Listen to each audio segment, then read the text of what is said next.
President Trump, the Knesset welcomes you and your distinguished delegation to Jerusalem, our eternal capital.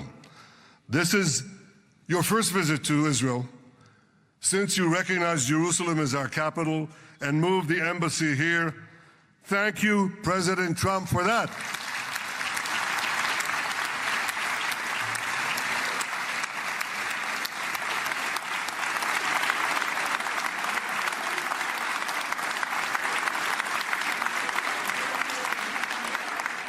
There are many other reasons to thank you since your last visit here. Thank you for recognizing Israeli sovereignty over the Golan Heights.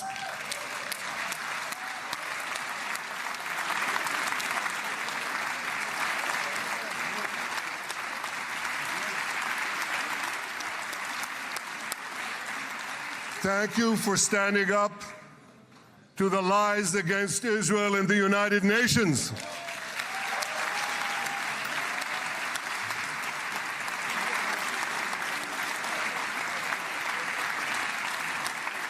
Thank you for recognizing in your 2020 peace plan our rights in Judea and Samaria, the ancestral homeland of the Jewish people.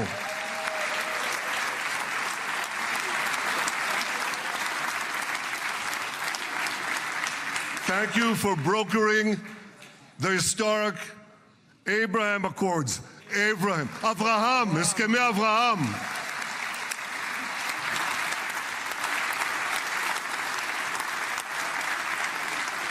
Thank you for withdrawing from the disastrous Iran nuclear deal.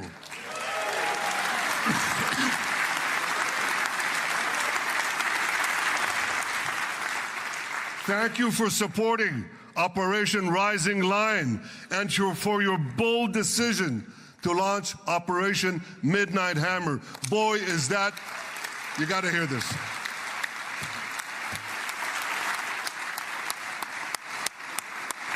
This is the most fitting name ever named for a military operation, because a little after midnight, you really hammered them.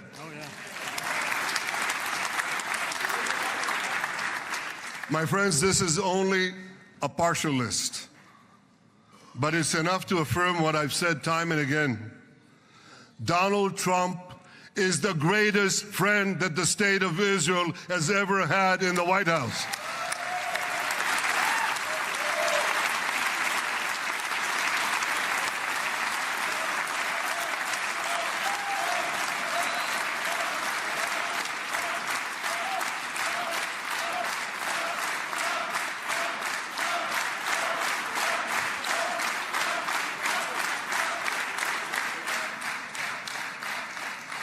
No American president has ever done more for Israel.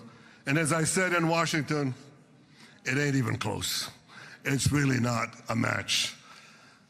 Mr. President, today we welcome you here to thank you for your pivotal leadership in putting forward a proposal that got the backing of almost the entire world. A proposal that brings all our hostages home.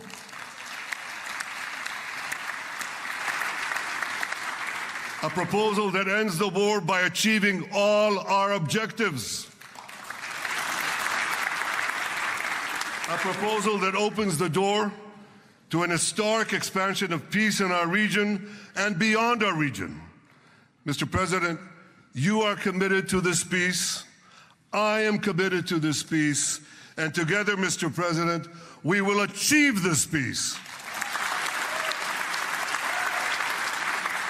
We've done it before. We've done it before in the Abraham Accords, and we'll do it again. Mr. President, today the Jewish calendar marks the end of 2 years of war. That war began on October 7th, on the Jewish festival of Simchat Torah. You always tell me, and you tell the world, remember October 7th. Mr. President, we remember. We remember the thousands of Hamas terrorists who stormed into our towns and kibbutzim. We remember the 1,200 people Hamas savagely slaughtered in cold blood, including dozens and dozens of Americans. We remember entire families burnt alive as they embraced each other.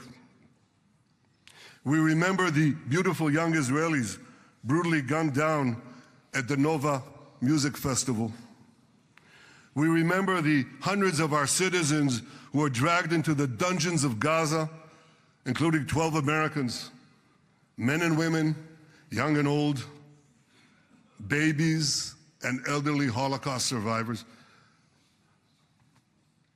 My friends, Mr. President, Donald, these monsters take babies as hostages. In response to this barbaric attack on October 7th, Israel did what it had to do. With indomitable courage, we set out to defend our people, to defeat our enemies, and to release our hostages. Our heroic soldiers fought like lions. They fought on the front lines of civilization and barbarism. Israel achieved amazing victories over Hamas and the entire Iran terror axis. Sinwar, Dev, Hania, Nasrallah, Assad, they're all gone.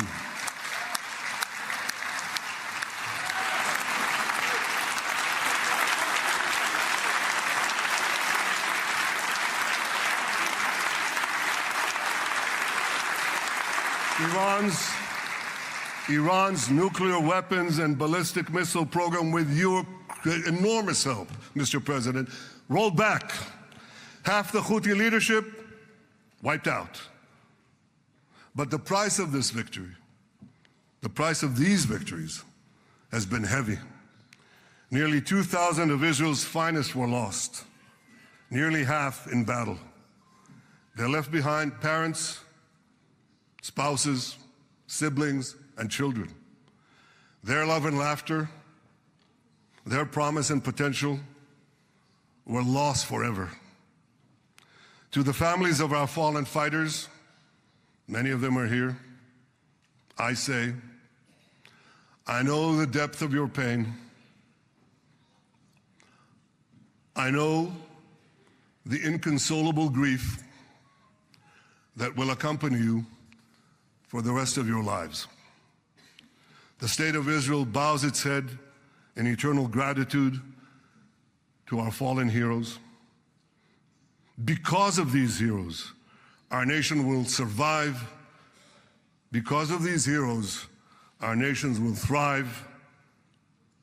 And because of these heroes, our nation will have peace. Mr. President, thousands of our brave soldiers were also wounded, suffering terrible blows to body and soul. Brave soldiers like Ari Spitz. Ari is an American. Ari is an American Israeli who was injured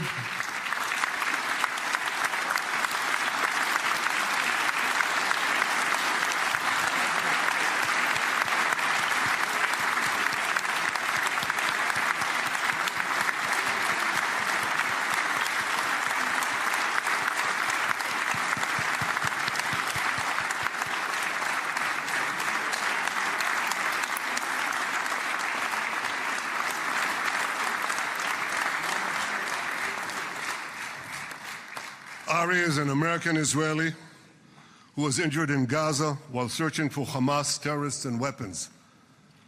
2 of Ari's comrades were killed in this action and 10 were injured. Ari was presumed dead, but made a miraculous recovery despite losing 3 limbs. Ari, stand up for a minute alone. Stand up. There you go. There. Ari, you are the spirit of Joshua. You are the spirit of David. You are the spirit of the Maccabees. You are the spirit of Israel. I salute you. We all salute you.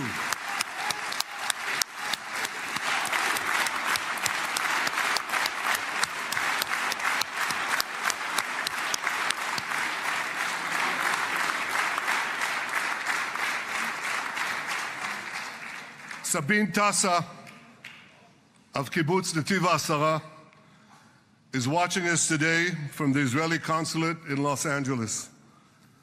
Sabine lost her husband and her oldest son on October 7th. She is the mother of 3 other boys.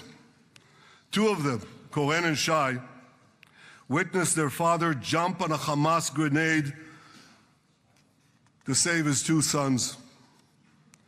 We all saw the film of those 2 boys crying out in pain, "Father is dead.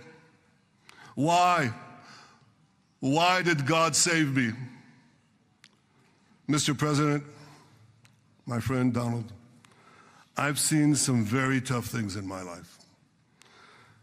But I couldn't bring myself to watch those boys suffering again. So I didn't see this film except once. Yet Sabine, their mother, has had the strength and fortitude to show this film across the world. And my wife Sarah and I asked her, "Sabine, how do you do it? Why do you do it?" And she answered, "I do it to show the entire world the monsters Israel is fighting and the justice of our cause." This is what she's doing once again in Los Angeles. Sabine, you can hear me now, so I want to tell you on behalf of all of us, you embody the spirit of our biblical heroines, Deborah, Ruth, and Esther. You too are the spirit of Israel, and we all salute you.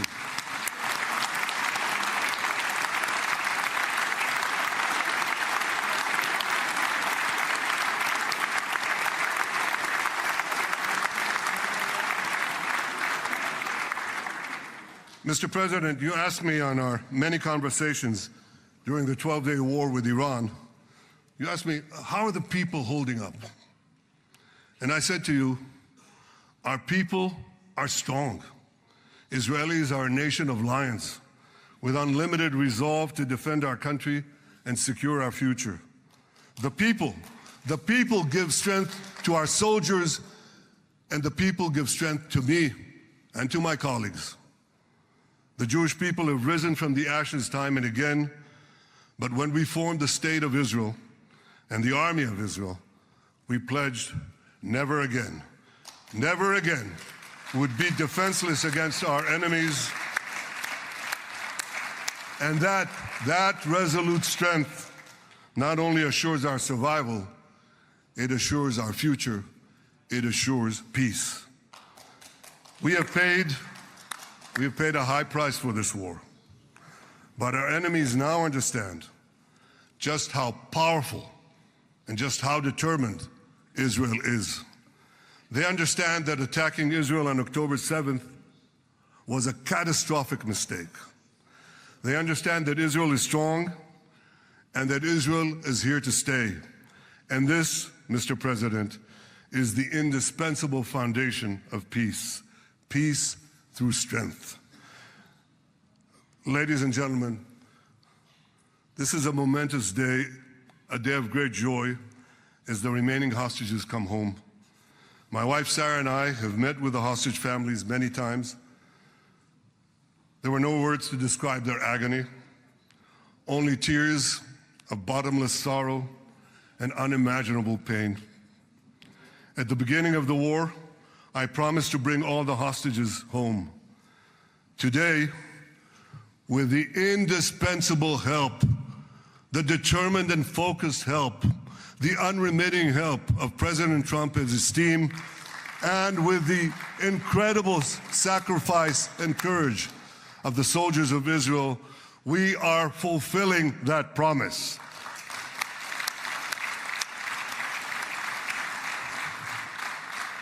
It has been a long journey to get here. In the first week of the war, our brave soldiers put military pressure on Hamas, and the international community put diplomatic pressure on them. This enabled us to secure the release of over 100 hostages. In heroic rescue attempts behind enemy lines, Israel's special forces rescued 8 live hostages and brought back the remains of dozens more. But as time went on, we all know what happened. The diplomatic pressure was turned on its head. More and more governments bought into Hamas's false propaganda. More and more governments succumbed to anti-Semitic mobs in their own countries. They just turned on Israel. They called for us to surrender to Hamas demands, just leave Gaza immediately, they said, end the war without committing to disarm Hamas, without committing to demilitarize Gaza. Had Israel succumbed to those demands, not only would Sinwar, Nasrallah, Assad, and Iran's missile and nuclear program remain intact. Not only that, because in no time, the Hamas killers would be back on the border fence, ready to repeat the horrors of October 7th again and again, as they vowed to do. But just at that point of maximum pressure on Israel, a man named Donald J. Trump was elected President of the United States.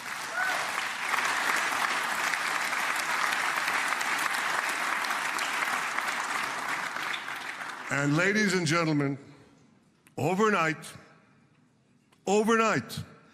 everything changed. Everything.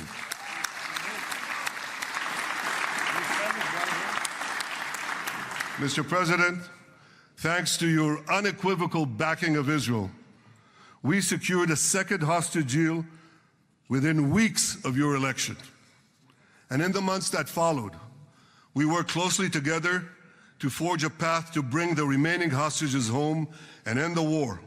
End the war in a way that ensures the disarming of Hamas, the demilitarization of Gaza, and that Gaza would never again pose a threat to Israel. 2 months ago, you fully backed my decision to send the IDF into the last Hamas stronghold in Gaza City. You shared my view that this military pressure would help free the hostages. And despite all the criticism, all the naysayers, we were right. Hamas caved in. And 2 weeks ago, you succeeded in doing something miraculous. You succeeded in doing something that no one believed was possible. You brought most of the Arab world, you brought most of the world behind your proposal to free the hostages and end the war. I want to thank Steve Witkoff, Jared Kushner, and Ron Dermer for their great contribution to this effort.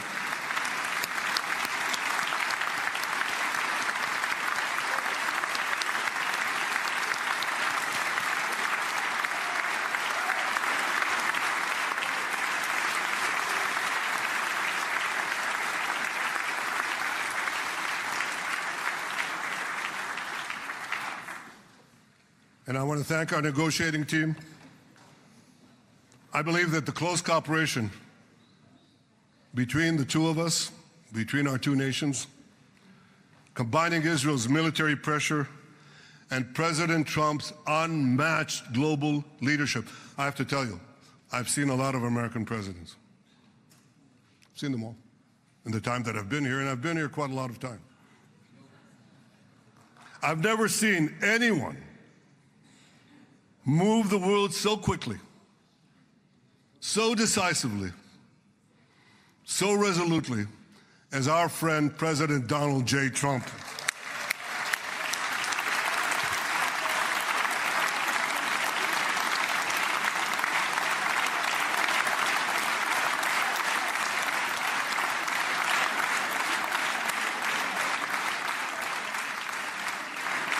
With our military pressure and President Trump's global leadership, we achieved this historic moment. It's a moment of indescribable joy as our nation embraces our sons who are coming home. Mr. President, this week, Jews around the world are going to read the book of Ecclesiastes, Kohelet, in the Bible. The Bible has many miraculous moments. One of them was your decision to bomb Fordo. I think it was a pivot of history because it wasn't meant only to bomb Fordo. That action and your previous action of taking out Qasem Soleimani, the architect of death, I think that changed the balance of power in the world. You brought America back again to the driver's seat.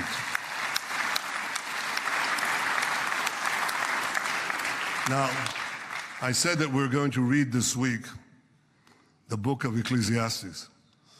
It's not a book of action. It's a book of meditations, of thought, a perspective on life and on death. And in this book, we read the immortal words of King Solomon. To everything there is a season, and a time for every matter under heaven. Et milchama ve'et shalom. A time for peace and a time for war. The last 2 years have been a time of war.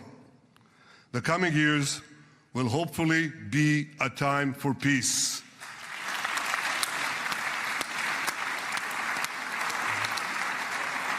Peace inside Israel and peace outside Israel.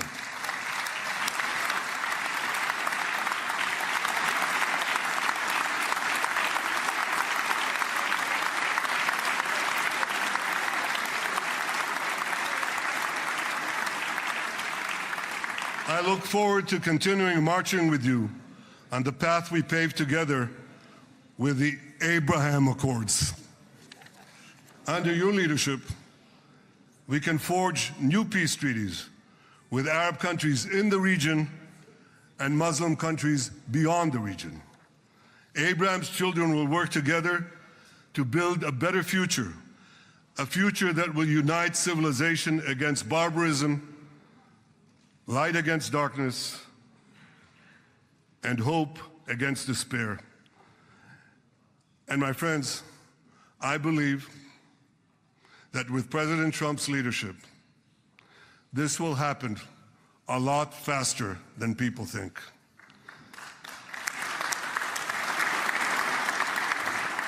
As Prime Minister of Israel, I extend my hand to hold those who seek peace with us. No one wants peace more than the people of Israel.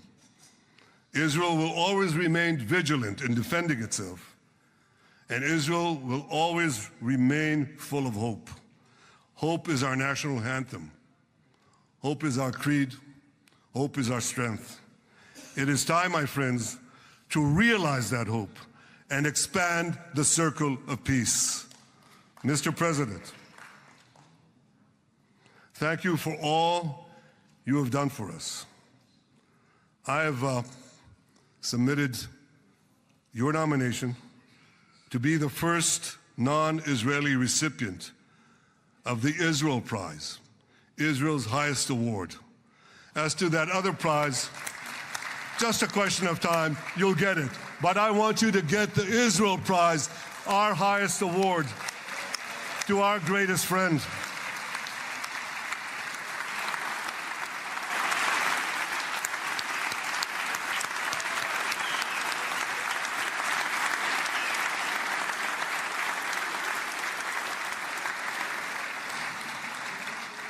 When others were weak, you were strong. When others were fearful, you were bold.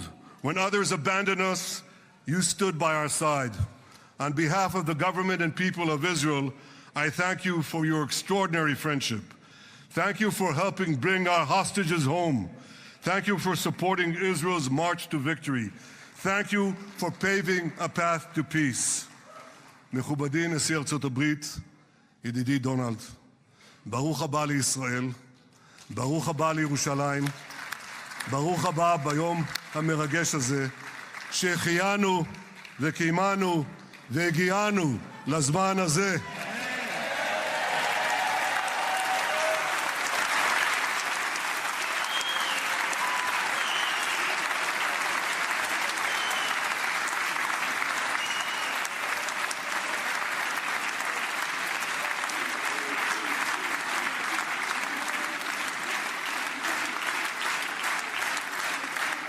May God bless you and your family, Mr. President. May God bless America. May God bless Israel. And may God bless the covenant between our two promised lands. Thank you, Mr. President.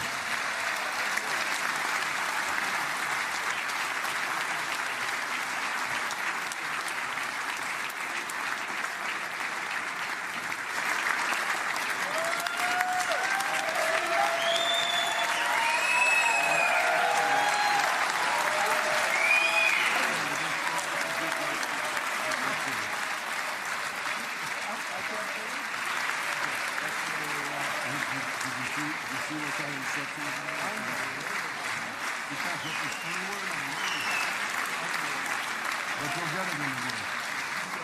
Thank you.